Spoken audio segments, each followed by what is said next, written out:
a César, muchísimas gracias a todos ustedes.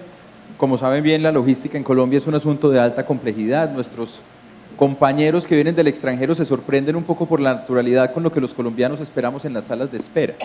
Esta mañana varios de ellos estaban ahí esperando el vuelo que de Bogotá salía con destino a Neiva y nos preguntaban, pero ¿y ustedes no se molestan? No, esto es lo que pasa. Y ahí es cuando uno entiende que esos son los altos costos en términos de la transaccionalidad que tiene operar negocios en Colombia. Otro de esos grandes costos que tiene operar negocios en Colombia, sin lugar a dudas, es el entorno social.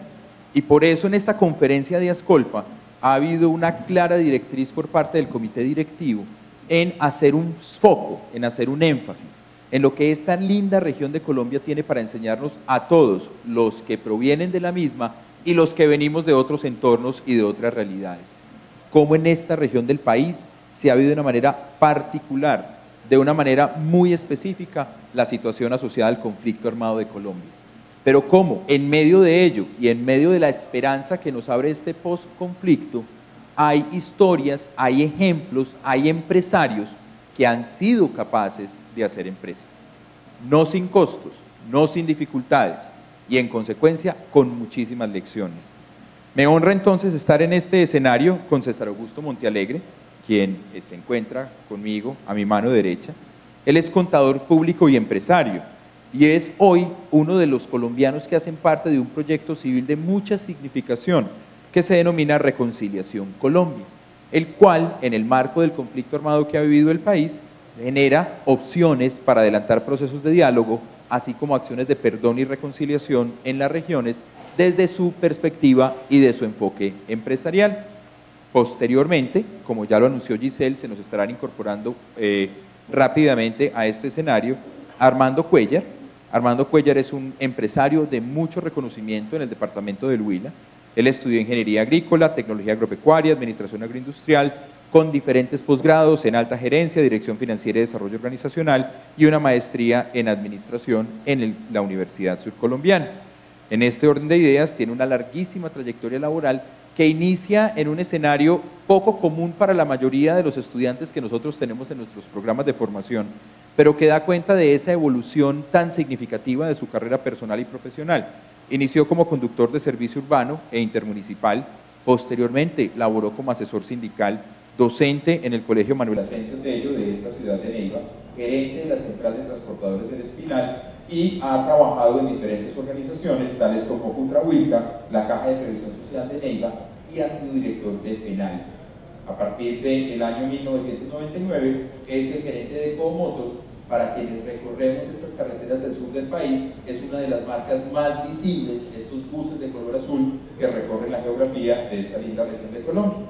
Y en cuanto a Jaime Eduardo Reyes, que también hará parte de este panel, se nos unirá posteriormente, tiene una maestría de la Pontificia Universidad Javeriana en Desarrollo Rural, ha trabajado en el ámbito de Ciencia Política, se ha especializado en Ciencia Política Universitaria y en este momento es una persona muy vinculada a los ámbitos de estudio económico y aproximación contable con los asuntos de los productores de esta región del país.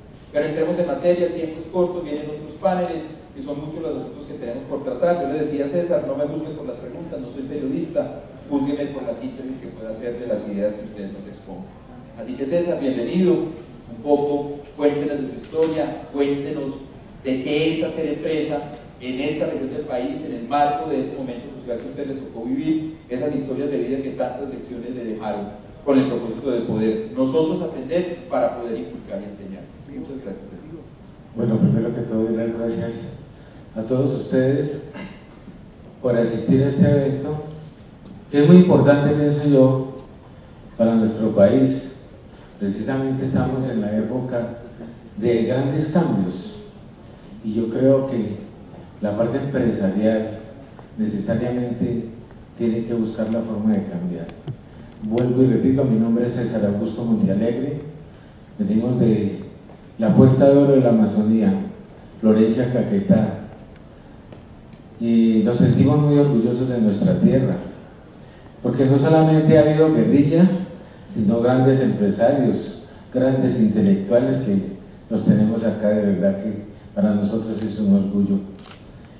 Y universidades como la Universidad de la Amazonía, que para nosotros es un ídolo prácticamente en nuestra universidad. Quiero contarles que soy empresario y he venido siendo empresario hace 40 años prácticamente. Alcanzamos a tener 10 establecimientos comerciales en la línea de alimentos, todo lo que tiene que ver con panaderías, restaurantes, comidas rápidas, toda esta línea. Teníamos dos fincas, que eran prácticamente nuestros aliados comerciales, porque en ellas producíamos todo lo que tiene que ver la línea de alimentos, la carne de res, la carne del cerdo, el pollo, el huevo de codorniz, lo que tiene que ver con frutas, con verduras, plátano, yuca y demás. Porque es necesario poco a poco ir tratando, no de tanto de eliminar los intermediarios, pero sí buscando tener unos mejores niveles de rentabilidad para darle un mejor nivel de vida a nuestros empleados, sobre todo cuando estamos ubicados en la parte amazónica, que es netamente campesina, y que estábamos sobre todo en esa parte donde brilla el descontento en la parte rural. Quiero contarles que la Amazonía colombiana, el 98% de la tierra del Caquetá es agropecuario, es decir, es rural, y el otro 2% es urbana.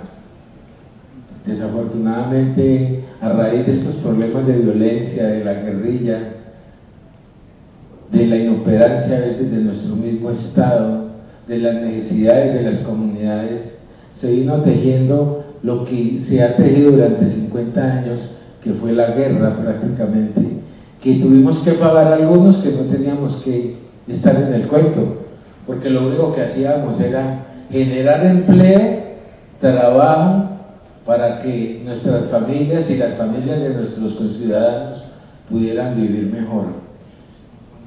En ese ir y venir y en ese orden de ideas, yo personalmente manejaba hace 275 familias, empleos directos, pero vivíamos con ese aire de saber que teníamos que pagarle vacuna a la guerrilla y después a los paramilitares. Entonces, ya era costumbre nuestra, y los empresarios del Caquetá nos acostumbramos a vivir con ese mito prácticamente, digamos así. Y lo hacíamos hasta que en un momento determinado, en el año 99, a las puertas de mi casa me llegó el secuestro. Yo estuve secuestrado durante 8 meses, la guerrilla, el tercer frente de la FARC, me secuestró a mí, a mi esposa. Yo estuve 8 meses secuestrado, me soltaron a mí, dejaron a mi esposa durante un mes, prácticamente casi 2 meses, y pues empieza esta odisea en lo que tiene que ver con el secuestro. Cuando trabajas tú para darle una mejor vida a todos tus semejantes, a tu familia, para que tus hijos estén y se eduquen en las mejores universidades, pero desafortunadamente con este flagelo, con lo ocurrido, hasta ahí llegaron los sueños y nos vimos envueltos ya en plazos de dolor, porque es doloroso. En un momento determinado, así por encimita, como le decía yo a Pirri o a Claudia Palacios, a mí me tocó que cavar la fosa de la tumba donde me iban a enterrar. Y me acuerdo tanto que yo con una pica y con una pala, abriendo brecha el cajón donde me tenía que enterrar, el camarada o el compañero me dijo: compañero, hágame un favor, ¿por qué no se mide? Porque a mí me parece que usted no cabe. Y yo lo único que hice fue acostarme y me di cuenta que la cabeza me quedaba toda torcida. Y yo llorando y llorando, porque lo único que hacía ella era llorar con la pica y con la pala, sacando la tierra donde me iban a enterrar. Entonces me di cuenta que realmente estaba torcido, y lo único que pude hacer fue arrodillarme, darle gracias al Señor, porque pues al menos me iba a dar una morada, la última morada, y terminar de organizar el pedacito para que la cabeza me quedara bien. En ese momento se me acabó la vida. En ese momento lo único que hice fue llorar y llorar y llorar. Yo sentí que el mundo se acababa, yo sentí que no había vida ya para mí. Pero mi Dios es muy grande y afortunadamente hoy estoy aquí contándole esta historia. Pero con eso y todo me di cuenta que la vida es otro cuento. Volteo a mirarle yo al comandante que me estaba haciendo abrir el hoyo y me di cuenta que no hacía sino llorar como yo, lloraba como un niño. Ese día me di cuenta que ese personaje tenía corazón como yo lo tenía, que le dolía también lo que le estaba haciendo. Y ahí empezó una reflexión de perdón. Y así poco a poco, a través del tiempo, después de muchas experiencias, porque aquí podemos seguir hablando y yo les puedo seguir contando miles y miles de experiencias, porque cada día que yo vivía allá, para mí es un libro completo, porque fueron muchas, pero muchas las experiencias, los encuentros con Dios, los encuentros conmigo mismo, morí en muchas oportunidades y volví nací de nuevo, porque un secuestro es prácticamente eso, es morir y volver a nacer, es darte cuenta de lo que hiciste cuando estabas como hijo, como padre, como esposo, como hermano, como amigo. Entonces empieza uno a hacer unas reflexiones en la vida acerca de todas esas vivencias y darse cuenta que realmente el campo siempre ha estado completamente abandonado, pero no tanto en ese tiempo que estuve allá como secuestrado, sino que me di cuenta porque tuve muchas vivencias, ¿cierto? Pero después que salí de allá, me di cuenta que realmente tenía que ayudar a la humanidad y ayudar a los demás, pero desde el punto de vista empresarial, porque es que nosotros los empresarios necesitamos poner ese granito de arena para que este pueblo, para que nuestra Colombia cambie, porque necesitamos es un cambio, pero el cambio tiene que venir desde abajo hacia arriba, no lo que siempre se ha hecho. A veces los cambios creemos que están detrás de un escritorio y resulta que no.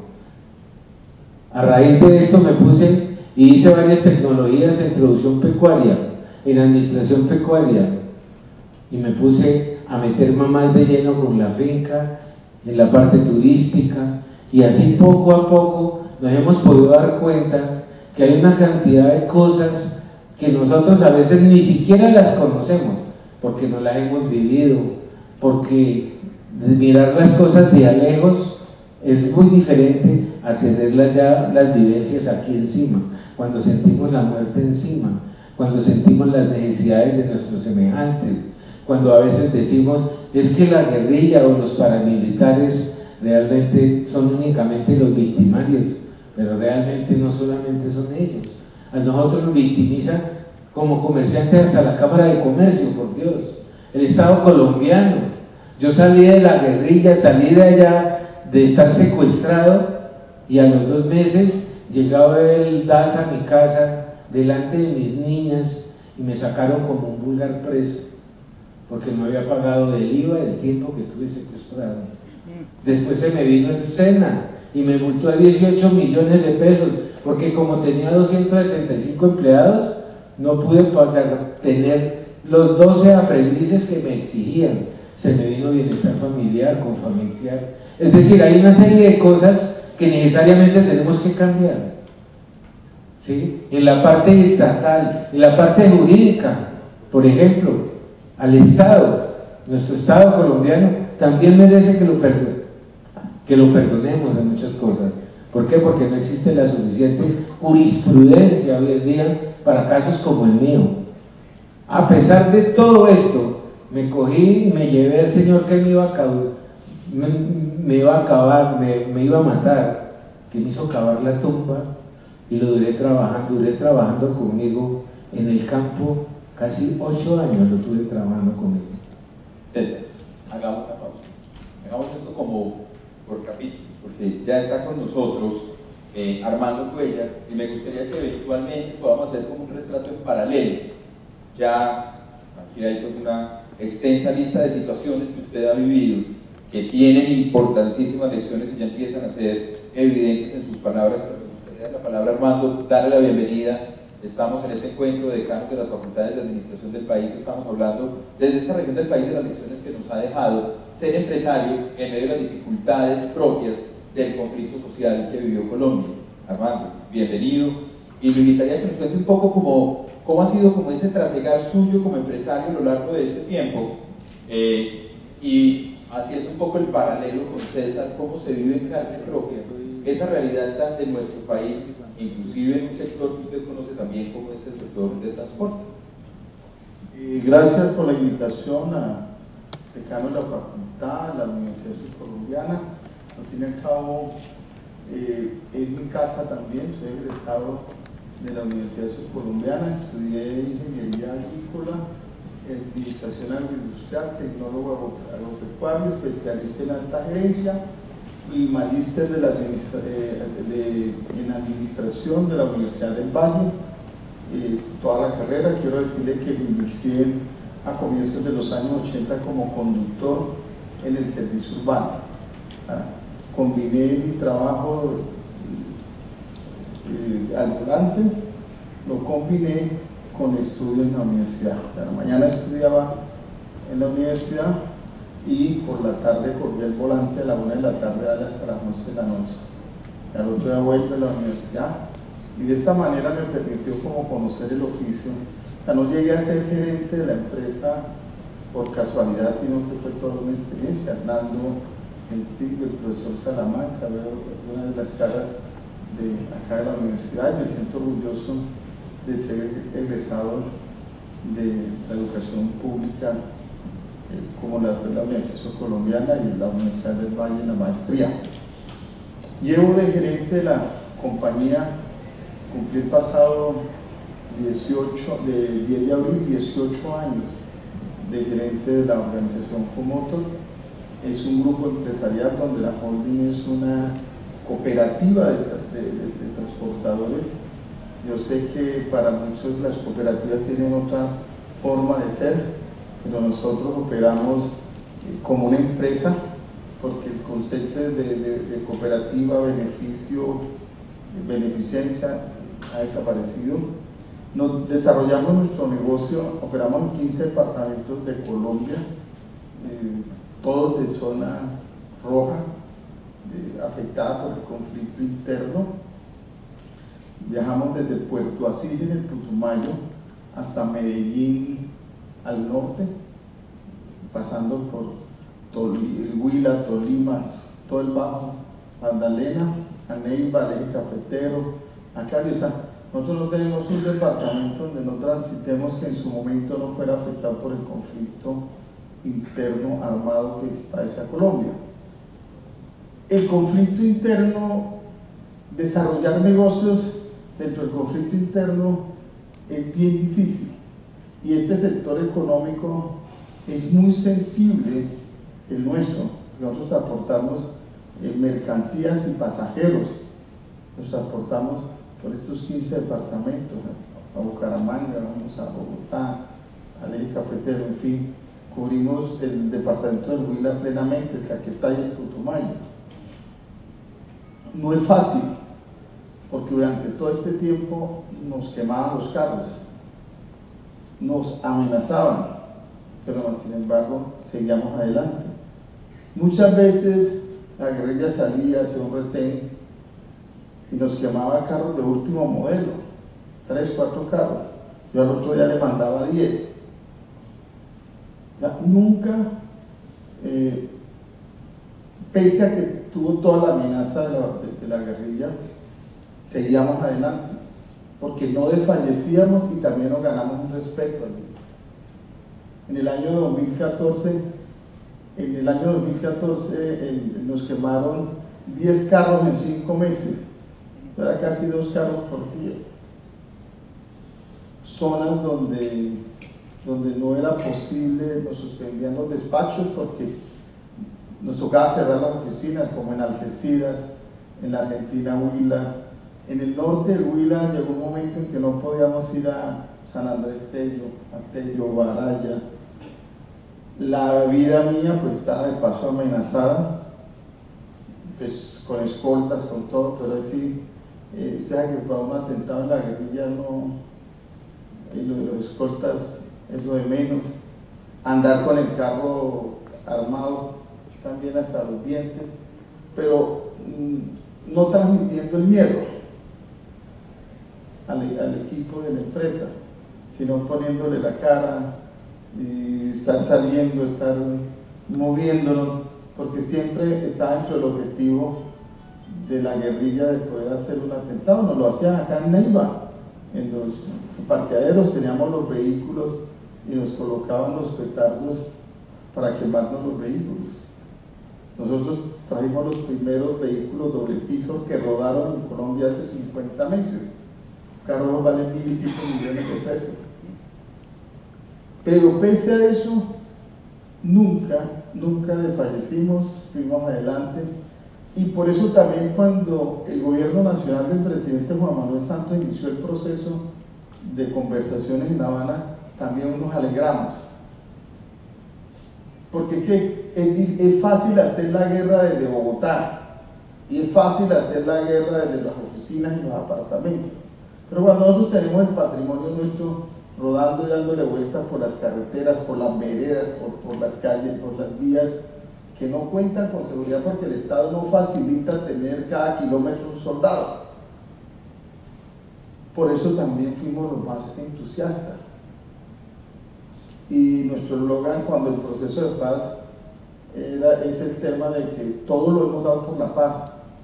Y yo creo que la única empresa colombiana que ha puesto todo el ejercicio en el proceso de paz, moviendo gente, bueno, somos la organización Comotos, porque somos muy convencidos, además porque sufrimos los flagelos del conflicto interno y de la guerra.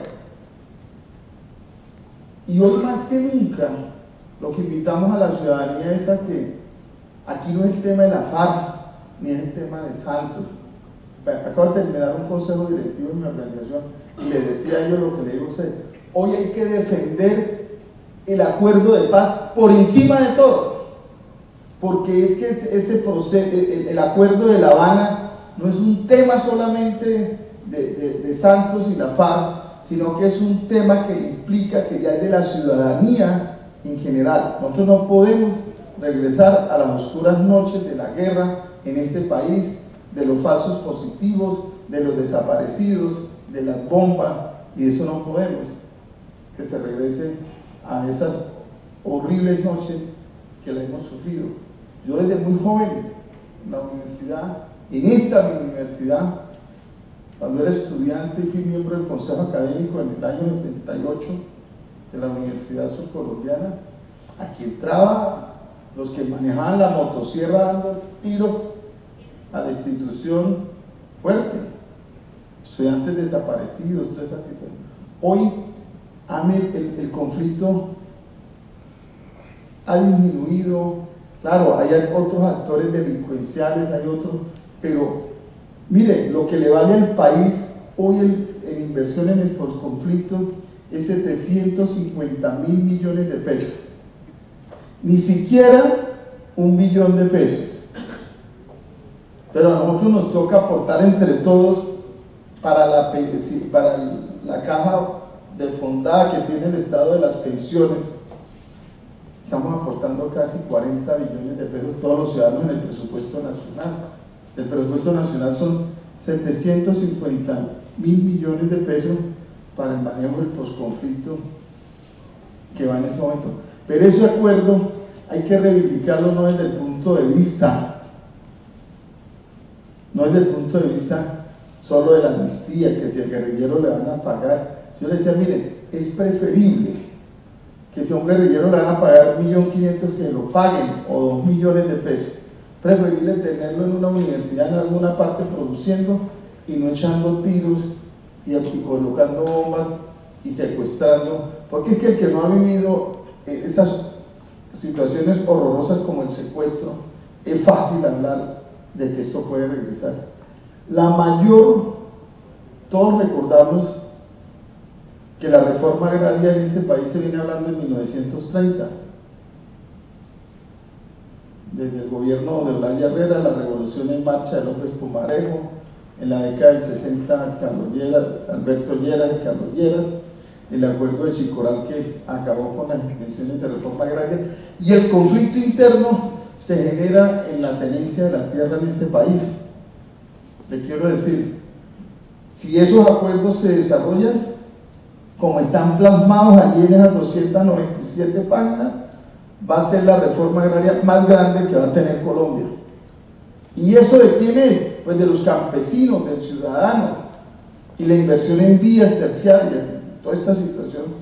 Entonces, por eso el acuerdo hay que defenderlo desde el punto de vista de la ciudadanía, y no porque sea usted santista o porque sea de la FARC, es porque la ciudadanía, el ciudadano común y corriente, lo puede interpretar y lo pueda defender, y más las personas que estamos en las empresas, como el empresario agrícola, o como en el parte del transporte, o como el de la tienda, o como aquel que desarrolla y genera empleo, porque las oportunidades de crecimiento, si hemos crecido económicamente en medio del conflicto armado durante 60 años, esté seguro que este país en paz y sin conflicto armado interno, su crecimiento económico va a ser altamente positivo, de mucho crecimiento, y ahí es donde necesitamos a todos ustedes los decanos, formando esos administradores de empresas justamente con emprendimiento para jalonar todos estos recursos y esta generación de empleo y nuevas empresas que nos va a permitir tener unas condiciones mucho más favorables en el posconflicto. Hoy no podemos permitir que regresemos al pasado. Al país le pertenece un futuro, y ese futuro está en poder desarrollar los acuerdos de La Habana, independiente que estemos de acuerdo con el gobierno de Santos, independiente que odiemos a la FARC o independiente de cualquier otra situación.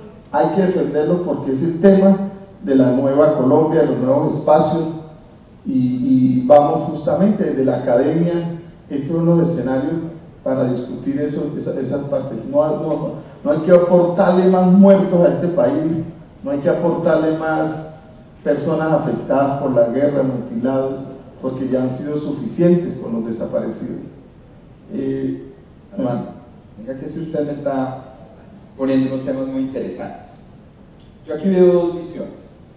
Una visión desde la defensa de los acuerdos, el desarrollo de los acuerdos, exactamente, el cumplimiento de los acuerdos consignados en esas páginas como un marco institucional general que evitará que volvamos a esos momentos hacia los que vive el país. Pero César nos está empezando a contar una historia que, si bien no es opuesta a esta, es desde el perdón y es desde la experiencia personal empresarial. ¿Cómo es eso que usted invita a esa persona que le pidió que cavase la tumba a trabajar con usted durante 8 años? ¿Qué lo motivó? ¿Qué aprendió usted de él? ¿Qué aprendió él de usted? ¿En qué va esa relación hoy? ¿Qué ha pasado con los demás? A ver si podemos ir como enmarcando estos dos elementos que creo que son ampliamente complementarios. A ver, el problema siempre ha radicado que la guerrilla para nosotros los colombianos es un elemento dañino, pero resulta que si vamos al fondo, entre sus filas hay grandes hombres también, que conste que no estoy de acuerdo con la FARC, ¿no? Ni soy guerrillero, ni mucho menos. De pronto el síndrome de Estocolmo a veces lo coge a uno entre lo mejor, entre lo más malo, lo mejor, ¿cierto? Pero la única realidad es que si nosotros no apoyamos a esta gente que realmente lo necesita, que saben hacer cosas, porque es que a mí personalmente me lo mostraron. Para otra experiencia, yo tuve la oportunidad de reunir a 50 guerrilleros, entre ellos había paramilitares también, y hacer una obra con el campo, en el corregimiento donde yo tengo mi finca. 50 guerrilleros y paramilitares. Entre ellos construimos 36 alcantarillas de 36 pulgadas. Hicimos 24 puentes colgantes. Hicimos 8 bateas. Ayudamos a construir caminos de herradura. y los pusimos en contacto entre guerrilleros y campesinos, ¿sí? A ver qué se sentía y qué se vivía. Y para nosotros, para mí personalmente, fue una experiencia muy bonita. El día que se terminó el trabajo, los unos abrazándose a los otros, imaginen ustedes llorando las víctimas, llorando los victimarios, las víctimas poniendo plata de su bolsillo para comprar una vaca para poderle dar de comer a ellos, a pesar de que nosotros presentamos proyectos para el PMA, Plan Mundial de Alimentos, para la alimentación de 8 días, reunimos casi 400 personas. Para mí fue fenomenal. Ese día me di cuenta que todo es posible, pero hay que ayudarnos, que todos nos tenemos que apoyar y todos nos tenemos que ayudar. Entonces son experiencias que dejan un conocimiento real de las cosas que pueden ser perdonar lo imperdonable. Yo le decía a Claudio Palacios, precisamente es eso, porque lo más difícil es uno poder perdonar aquel daño que tan profundamente le han dado o le han hecho a uno, pero todo es posible. Yo ahora que estábamos almorzando les contaba una historia de una compañera que ella es edil de Pereira, y resulta que tuve la oportunidad de que me contara su historia, que le habían matado la mamá, el papá, lo habían degollado con una motosierra, ¿sí? Y ella llorándome, y me lloraba y me contaba y se abrazaba a mí y decía que lo que lo diera guerrilla, lo mataba, lo hacía matar. Yo la dejé que terminara, empecé a contarle mi historia y ella abismada mirando con esa frescura, porque yo he aprendido ya a no desgranarme llorando. Anteriormente empezaba y todo el tiempo era llore, llore, llore, llore, porque uno tiene unas compuertas acá de subconsciente. Pero cuando ella me escuchó a mí y yo le decía a ella, cuando ella terminó ya, yo le decía, hombre, pero usted lo que tiene es envenenado el corazón. Usted, mientras no perdone, no va a poder tener paz y tranquilidad en su interior. Usted tiene que entender que esa persona que cogió y despedazó a su mamá, a su papá, le tocó que hacerlo por una orden. La guerra es eso. Si nos toca acabar un continente y esa es la orden, lo acabamos. Entonces tenemos que empezar por entender de dónde viene la razón del ser. Y realmente cuando entendamos eso, nuestro perdón puede llegar. A cada 5 minutos me decía ella, ¿usted qué me ha hecho, César? Le decía, ¿qué me hizo? ¿Qué me hizo? Yo le decía, no, yo lo único que he tratado de hacerle es que usted entienda la razón del ser, no es más. Ahí el problema no es el político de turno. Hace 50 años viene esta problemática. Son necesidades insatisfechas que tenemos. Y todos tenemos en nuestras manos la solución. En alguna oportunidad en Cali, en Reconciliación Colombia, yo les decía a los empresarios, les decía, ustedes son unos grandes latifundistas, tienen grandes extensiones de tierra, yo no tengo ni 231 hectáreas, y en esas de 231 les estoy dando trabajo casi a 5 o 6 reinsertados, les estoy apoyando para que trabajen.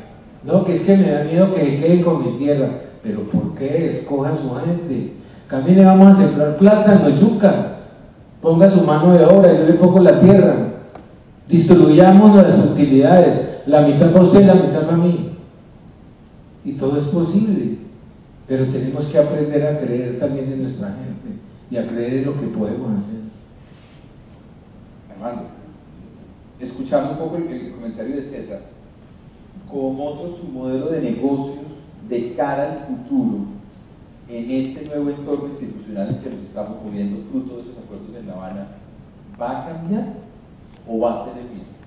No. Si va a cambiar en la línea de lo que César está diciendo, la reincorporación o la incorporación a la organización de estas personas que anteriormente estuvieron vinculados a alguno de los actores, o va a cambiar en términos de cómo la perspectiva de valor compartido y responsabilidad social va a permitir tejer sociedad en estas regiones. ¿Cómo lo están viendo ustedes? Sí, no, indudablemente que viene una transformación en el posconflicto, se está sintiendo. Nosotros incluso dentro del proceso de incorporación de Aprendiz SENA hemos podido tener reinsertados, o sea, personas que se han reinsertado incluso antes del proceso de paz. Está el programa de reinsertados, que el SENA, o sea, que salía de la guerrilla, se iba para la brigada, entregaba su fusil, lo metían en el proceso del SENA de conocimiento, y tuvimos cerca de 4 personas que es más, trabajando en el tema, y hoy tienen su propia empresa, hicieron todo el tema de aprendizaje promotor de su etapa para ser tecnólogos en salud ocupacional, y hoy tienen sus empresas montadas a partir con la cual están dando capacitación en trabajos de altura, o sea, ya están muy incorporados a la sociedad.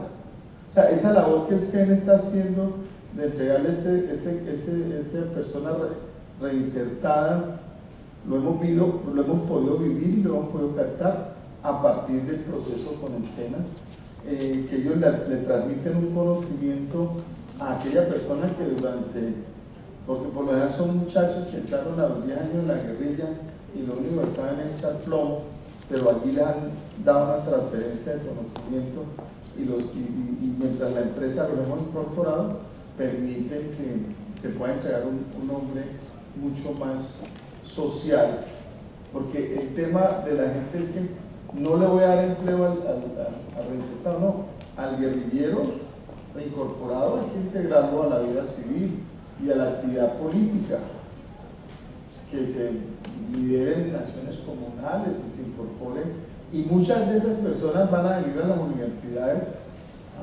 al tema del conocimiento, porque ahí hay diferentes niveles de formación en la guerrilla.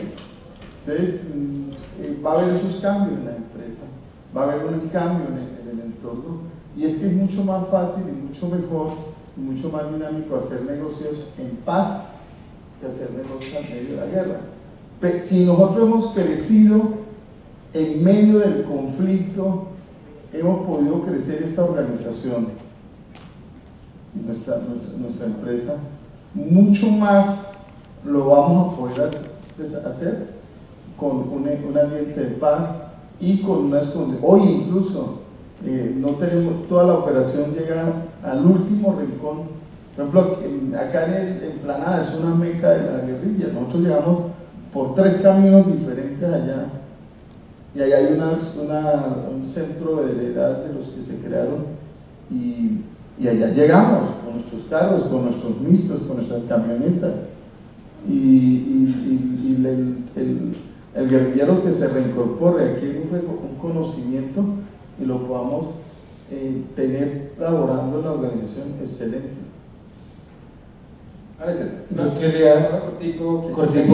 Yo quería decirles algo. Es muy importante que la academia, ustedes, aborden estas situaciones.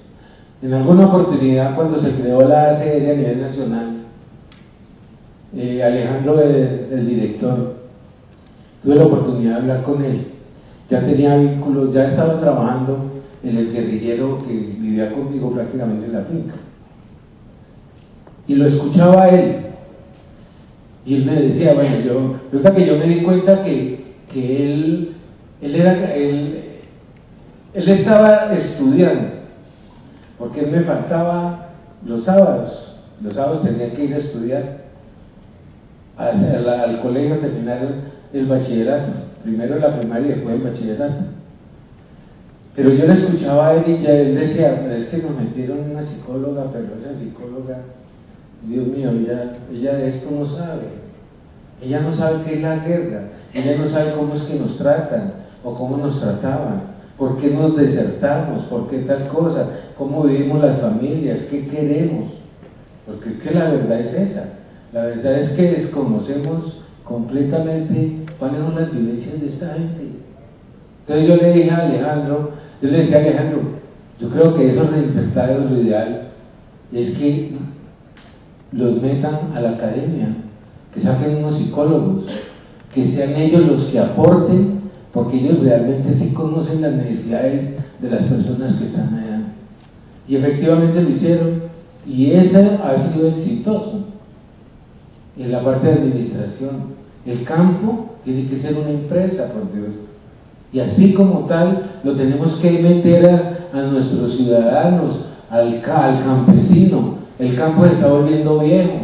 ¿Por qué? Porque no hay oportunidades, y eso es lo que tenemos que hacer entender a la gente, para que la gente retome, para que la juventud vuelva, para que el día de mañana tengamos comida.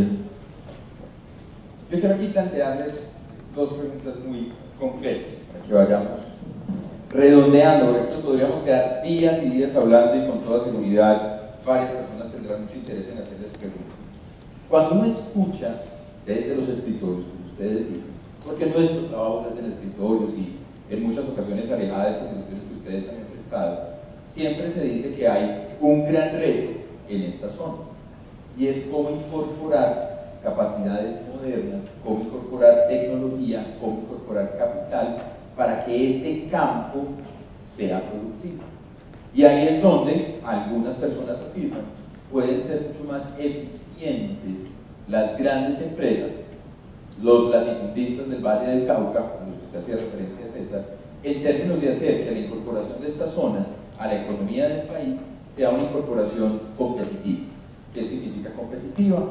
Capaz de jugar con las reglas de juego de su sector, que no vaya a ser subsidiado por vía de es una situación de conflicto, en consecuencia podemos pagar un precio mayor.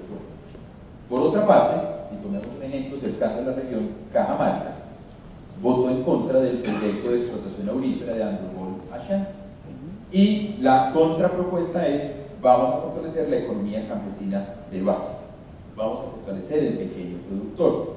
Ahora, fortalecer el pequeño productor mejora ese acceso a la tierra, como lo decía usted, Armando, la gran reforma agraria, pero la pregunta que algunas personas se hacen es: ¿de qué manera eso va a garantizar que sea viable y sostenible? Bajo nivel de incorporación de tecnología, de capital, baja conexión con mercados. ¿Qué ven ustedes deberían ser esas condiciones de no repetición, apelando al término jurídico, que las grandes empresas deben hacer de ahora en adelante para que sus conductas no generen incentivos para que vuelva la espiral de violencia que ya vivimos? ¿Y cuáles deberían ser las acciones de no repetición de ese pequeño empresario que, quedándose pequeño, no ha sido capaz de traducir su accionar en más allá de simplemente un asunto de subsistencia para él o para su familia? Pensemos en ese código futuro. Ya estamos en el proceso de paz, ya estamos en un país distinto, ya estamos en un departamento distinto. No sea simplemente es más fácil llegar a, y en consecuencia sigo haciendo lo mismo, sino que no deberían repetir de su pasado las grandes empresas y los pequeños empresarios para que esta sea una paz sostenible. Armando. Gracias. Sí, indudablemente que se debe comenzar a cambiar la mentalidad de todo el componente humano de la organización, empezando por los directivos, los inversionistas que están en estas compañías, para que entiendan cuál es nuestra incorporación con conocimiento, con tecnología, con nuevos servicios, por ejemplo, a partir de lo que nosotros hacemos, el transporte. Nosotros vamos con nuestras chivas, tenemos 40 buses de escalera que surcan las cordilleras del departamento del Huila todos los días. Pero si en esos sitios el tema de la incorporación de los recursos del posconflicto se traducen para el campesino en la reforma agraria, en el famoso banco agrario, no el banco agrario del crédito, sino el banco de tierras, para permitir resolver el problema de la tenencia de la tierra en Colombia. Pero no es solamente que el campesino tenga la tierra, sino que el campesino también tenga el conocimiento tecnológico para la producción, tenga el incentivo del acceso al crédito y tenga las vías terciarias. O sea, si en toda esta inversión del posconflicto, que no va a ser en las grandes vías de cuarta generación, que van a jugar un papel muy importante, por ejemplo para el departamento del Huila, Caquetá y el Putumayo. La vía de cuarta generación que está desarrollándose entre el Espinal, Santana en el Putumayo, conectando con San Miguel. Yo le quiero decir, allá no, yo fui en el año 1997 a la Hormiga Putumayo, y cuando estaba el fragor de la guerra no pude volver, pero hace más o menos un año estoy yendo una vez al mes por tierra y siento el tema de cómo está cambiando, porque es que antes era, uno se encontraba con los bandidos, cuando uno se encontraba con el tema de la farsa, se encontraba con el paramilitar, el delincuente. No, hoy se respira la presencia del Estado allí. Mire, entre Santana y el puente San Miguel son 105 kilómetros, hay 80 kilómetros construidos, y para que mentalmente tengamos una idea de eso, haga de cuenta de ver los carriles de Transmilenio en Bogotá, en pavimento rígido, o sea, en concreto, con 40 centímetros de grueso, de doble calzada. O sea, es una vía para 30 años. Faltan por pavimentar 20 kilómetros. Y por esa ruta es que mi empresa va a ir al Ecuador. Y hoy transita muy parte, o sea, porque los que conocen a Huila, entre ir de Bogotá o de Neiva a Quito, ¿sabe cuál es la montaña más grande que hay que pasar? Los altares aquí en Gigante. Eso es lo más alto. Es pura travesía, no hay lío, no hay abismo, no hay que ir a pasar por la línea, no hay que ir por allá por Popayán, no hay que ir por Ipiales, y la economía es en 4 horas.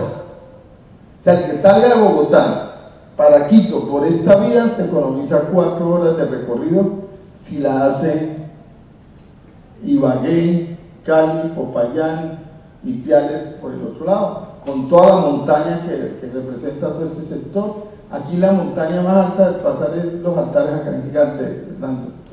Entonces, estamos al borde en este sector con incorporación de vías, claro, pero esa vía ya estaba diseñada con conflicto y sin conflicto.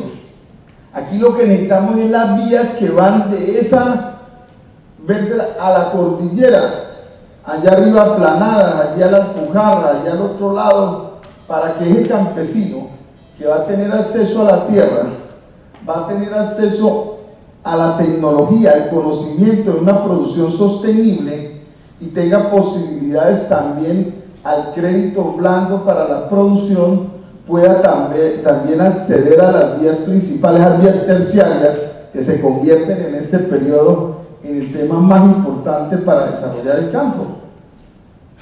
Y es allí donde la vinculación nuestra es fundamental para facilitar y acortar distancias entre la finca del campesino que va a seguir produciendo y los centros urbanos, donde pueda venir ya el tema de desarrollar unas alternativas de comercialización a partir de lo que muchos jóvenes que están en las universidades hoy en día puedan desarrollar empresas de comercialización de productos agropecuarios que permitan esa incorporación de la gente. Entonces allí está la sustitución de cultivos también. Entonces las alternativas que tenemos son muchas. Pero bueno, yo creo que usted me respondió al pequeño empresario.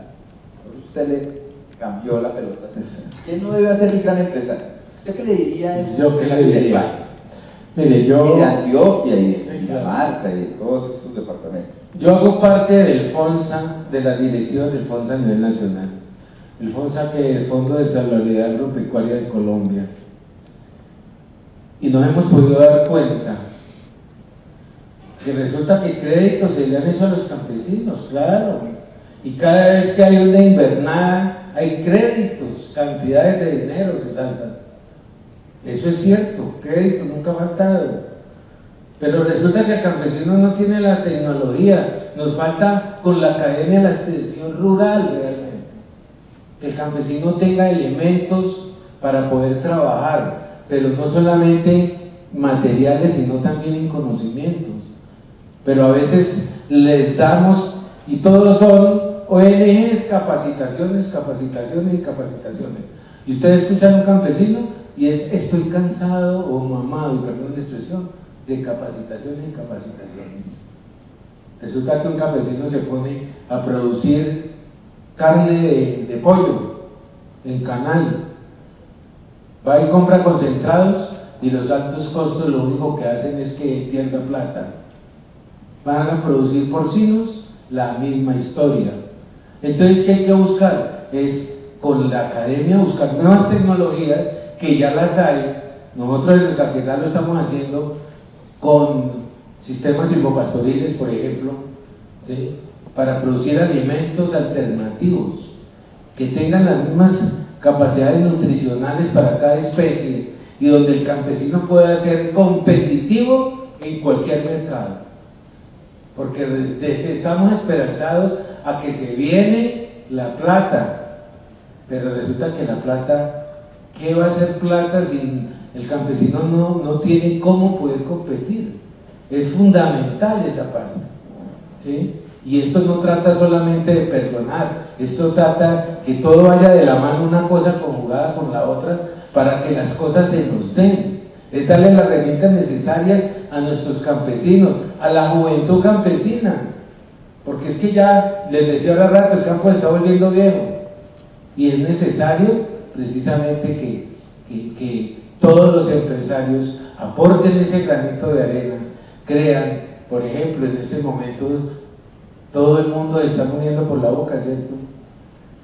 Los transgénicos, aparecen ya 60 cánceres diferentes y todo se está buscando precisamente que podamos producir alimentos sanos, completamente sanos, que no le hagan daño a la humanidad. Bueno, muy interesante. Si por mí fuera, cambiaría la agenda del evento, me quedaría solamente hablando con ustedes dos, pero tenemos otros puntos en agenda por desarrollar. Yo creo que aquí hay muchísimas lecciones y a nombre de todas las personas que somos parte de este encuentro, cada año vamos por una ciudad diferente de Colombia y podemos entender sus características y sus particularidades, hay inmensas enseñanzas. Yo creo que comparto una historia común. Ambos han sido empresarios exitosos en su campo, pero que han vivido en carne propia los desafíos de hacer negocios en este entorno tan turbulento que tuvimos durante muchos años en el país. Como bien lo decía César, estamos sin duda en una época de grandes cambios que se están teniendo en el ámbito institucional, los acuerdos de paz para los cuales Armando nos hacía un llamado a refrendar no el uno o el otro, sino la continuidad de los mismos como esa gran hoja de ruta que trazará los próximos años de la economía nacional, y un llamado muy especial que César nos hacía en entender que la tierra de la que nosotros vivimos debemos sentirnos orgullosos. César hablaba que sí, el Caquetá es una tierra que se siente orgullosa, que ha dado empresarios, que ha dado guerrilleros y que también ha dado intelectuales, pero sobre todo que puede darle al país muchísimas esperanzas de lo que es de cara a futuro. Sin lugar a duda, ambos nos han hablado de la importancia del tejido empresarial para mejorar la calidad de vida de los habitantes, por vía de la generación de empleo y también por vía de la vinculación y desvinculación de los desmovilizados que a través de programas de formación han sido capaces de encontrar otras formas de ejercer su labor en la sociedad. Creo que hemos encontrado una palabra común entre ambos, y es que este momento es una confrontación. Llegó el momento que Colombia confronte sus miedos. Ya confrontó el miedo del conflicto, ahora tiene que confrontar el miedo del posconflicto, y que los cambios institucionales que se vienen teniendo y la posibilidad de albergar a las personas que fueron víctimas, victimarios, víctimas, porque no se sabe cuál es el orden, en ese orden de ideas son colombianos, y como colombianos tenemos un corazón, lloramos los mismos momentos y las mismas historias como lo mencionaba César, y que en el fruto de ese encuentro de nuestros corazones podemos mirar con un poco más de esperanza lo que se traza al futuro, cómo ser capaz de transformar la economía regional en los asuntos que César nos mencionaba alrededor de las tecnologías y el turismo, y cómo nosotros comprendemos que estaremos en un país muy diferente cuando esas grandes obras de infraestructura cambien por completo la forma tradicional de conectarnos en el país, de conectarnos internamente y de conectarnos con otros países, y de esa manera poder mirar de una manera mucho más amplia cuál es la razón de ser del país que tenemos. Y como colofón, ambos hacían un llamado que creo es el que nos compete a nosotros, y es que sin lugar a dudas la sostenibilidad de este nuevo escenario, en el que es hoy más fácil hacer negocios, como lo decía Armando, en el que es hoy posible poder vincular a nuestras empresas a aquellas personas que anteriormente estaban del otro lado, es la educación. Necesariamente a los reinsertados hay que brindarles espacios desde los momentos de formación, no solamente para que puedan encontrar un mejor futuro, sino para que, como bien lo decía César, esa gran transformación se va a dar no por los ríos de dinero que los compromisos del gobierno nacional y la banca multilateral van a disponer aquí, sino por la capacidad que ese dinero sea capaz de generar una plataforma que permita una inserción competitiva, social y sostenible de esta hermosa región de Colombia a lo que es nuestra economía nacional. No sé si hubiese una pregunta final, estamos supremamente cortos de tiempo, pero presumo que eventualmente alguno de ustedes quisiera conversar sobre ello, no sin antes agradecerles muchísimo por habernos abierto este espacio como ustedes lo hicieron, con esa franqueza, fruto de quien ha hecho su trabajo con convicción y amor durante este tiempo. Hay una pregunta allí, una y ya.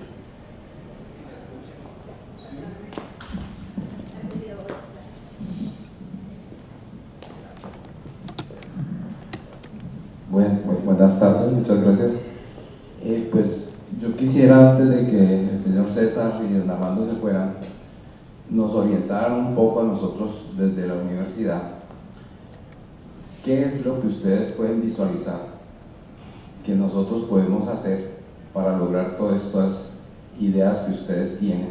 Sobre todo porque la universidad debe transformarse también, entonces no les valdría la pena aprovechar el tiempo de ustedes que nos contaran cuál es la visión de ustedes que nuestros estudiantes deben de tener para poder que también se inserten a estas realidades. Sí, me parece que el papel que juega la educación en esta etapa de los conflictos es bien importante. Es muy necesaria porque es que es a partir, lo acaba de decir César, la gente tiene mucho curso de tecnología mediana en el campo, y nosotros a nivel de las empresas, así sea la de transporte, la de servicios, hoy necesitamos el conocimiento del nuevo empresario, del nuevo hombre de esta sociedad, que podamos cumplir un papel más de generar tejido social, de integración social contra la discriminación, contra todo.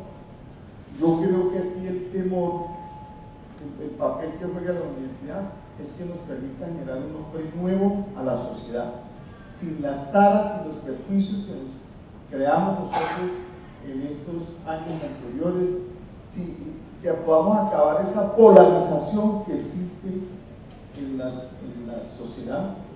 Mire, nosotros además de defender el tema de la paz, fuimos convencidos, todo el mundo le vino por encima porque nos pusimos la bandera de la paz, y el eslogan nuestro era justamente ese de todos por la paz.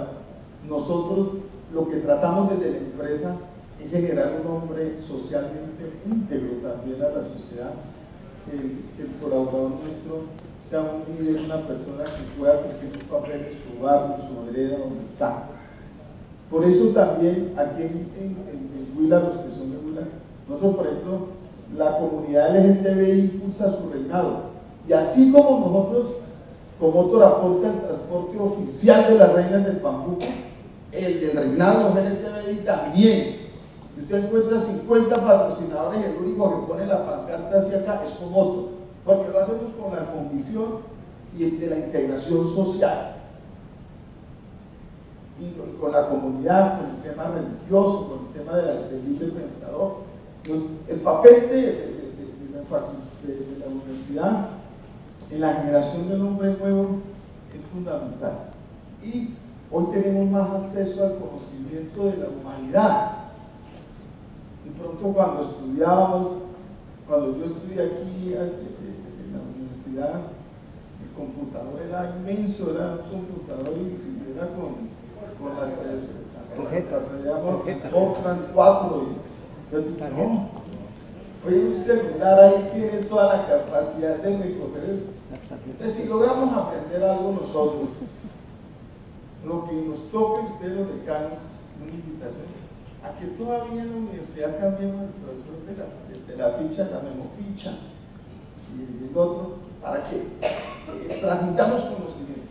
La humanidad no se desarrolla sin que pueda haber una transferencia de conocimiento de las nuevas corrientes del pensamiento y de la humanidad, con hombres libres de taras, con capacidad de perdonar, como lo menciona aquí, porque es que es eso, el rencor. Nosotros somos una sociedad que nos hemos formado a partir del odio, y por eso nos ha creado tan difícil aceptar el perdón e integrarnos socialmente.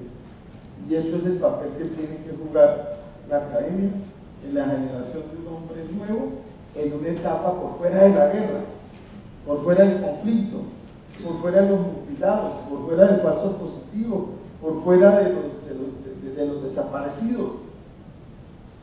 Y solamente allí, ustedes los decanos, y más en el tema, yo defiendo mucho la administración, y ellos, menos mal que un hijo mío está aquí, pues ahorita es alumno suyo.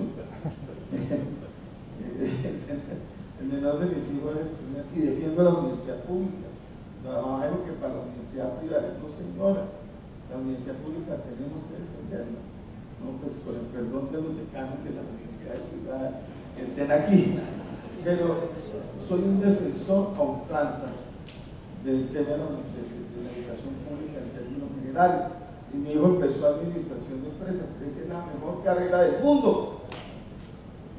Porque es que el administrador tiene un conocimiento global, general, nos permite ser abogados, ser ingenieros, ser psicólogos, ser muy integrales en el desarrollo, y así podemos tener unos emprendedores, no solamente el emprendedor empresarial, sino el emprendedor social, que es lo que queremos generar, líderes sociales para el desarrollo de la nueva Colombia. A ver, desde mi punto de vista, nosotros hemos hecho unos ejercicios.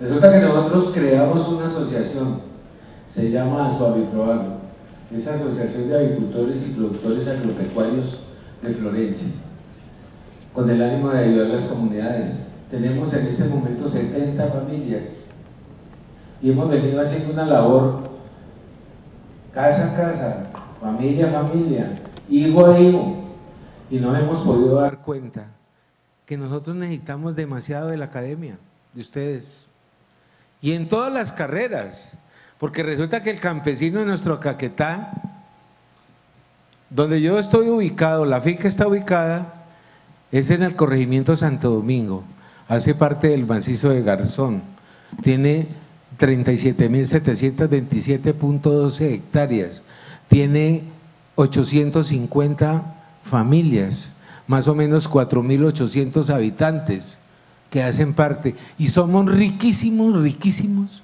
en fuentes hídricas, por estar en la cordillera, somos ricos. La finca mía está bañada por 3 grandes ríos, tenemos unas cascadas espectaculares a media hora de Florencia, y resulta que nos hemos dado cuenta que estamos produciendo huevo azul, porque el huevo azul se vende a 800 y a 1.000 pesos. Hemos hecho estudios con la Amazonía en la parte de la ingeniería de alimentos, y eso que debería de ser con MBZ o con Zootecnia, porque ahora los profesionales preparados para esa línea, ¿sí? Y resulta que hemos encontrado que el tipo de alimentación que le estamos dando a ellos ya disminuyó el colesterol en un 75%. Es brutal, por Dios.